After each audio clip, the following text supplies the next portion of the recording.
Welcome to சுடுதனி. இன்னைக்கு 26 days of A to Z சேலஞ்சில் நம்ம பார்க்க போகிறது எக்ஸ்கானா எக்ஸ்மஸ் சூரோஸ் எப்படி பண்ணுறதுன்னு பார்த்துடலாமா?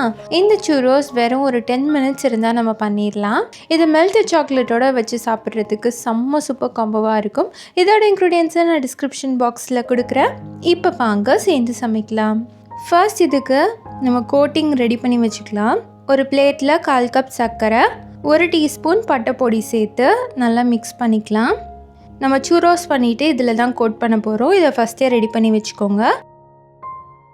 அடுத்து ஒரு கடாயில் 1 கப் தண்ணி சேர்த்துக்கிறேன்.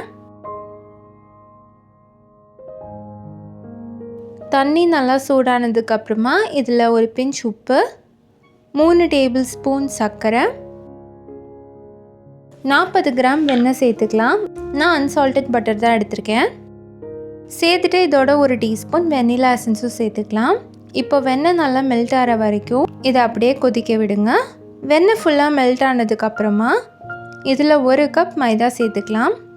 ஃபஸ்ட்டு சேர்க்கும் போது கொஞ்சம் கட்டி விழுற மாதிரி இருக்கும். நீங்கள் விஸ்க் வச்சு நல்லா மிக்ஸ் பண்ணிக்கோங்க. நல்லா மிக்ஸ் ஆனதுக்கப்புறமா ஒரு ஸ்பாச்சுலா வச்சு நல்லா அமுத்தி மிக்ஸ் பண்ணி விட்டிங்கன்னா நல்லா ஈவனாக அந்த டோ கிடைக்கும். இதை நல்லா ஒன்று போல் மிக்ஸ் பண்ணி வச்சுட்டு நல்லா ஆற விட்டுருங்க. ஆறினதுக்கப்புறமா கையை வச்சு நல்லா பிசைஞ்சுக்கலாம்.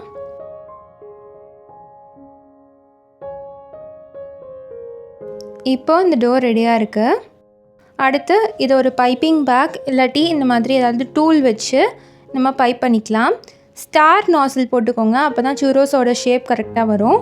நீங்கள் எந்த ஷேப்பில் வேணாலும் இந்த சூரோஸ் நீங்கள் பண்ணிக்கலாம். நான் இன்றைக்கி ஹார்ட் தான் பண்ண போகிறேன். ஹார்ட் பண்ணுறது ஈஸி தான். இதில் கேப் விட்டிங்கன்னா உடஞ்சி பிரிஞ்சு போயிடும். ஸோ கேப் இல்லாமல் எல்லாத்தையும் சேர்த்து விட்டுக்கோங்க.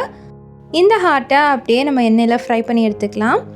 எண்ணெயை லோ டு மீடியமில் வச்சுக்கோங்க, ரொம்ப கொதிக்கக்கூடாது. ஸோ இது லைட்டாக கலர் சேஞ்ச் ஆனதுக்கப்புறமா இன்னொரு சைடும் திருப்பி போட்டுக்கலாம். ஜென்ரலாக இதில் ஷேப்ஸ் பண்ணுறதை விட ஸ்ட்ரைட்டான சூரோஸ் பண்ணுறது கொஞ்சம் ஈஸியாக இருக்கும். நான் ஷேப்ஸ் பண்ணிங்கன்னா அது கொஞ்சம் ஷேப் மாறுறதுக்கான வாய்ப்பு இருக்குது. ஸோ அதனால் ஸ்ட்ரைட்டாக பண்ணுறது உங்களுக்கு மேக்ஸிமம் அதே ஷேப்பில் ரீட்டைன் ஆகும். இப்போ அந்த சூரோஸ் ரெடியாக இருக்குது.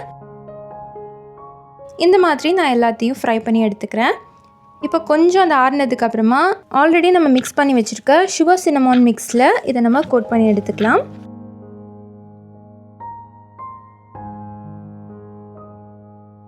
அவ்வளோதான், நம்மளோட சூரோஸ் இப்போ சூப்பராக ரெடி ஆகிடுச்சு. இதை நான் மெல்டட் சாக்லேட்டோட சர்வ் பண்ணேன். செம்மையாக இருந்தது.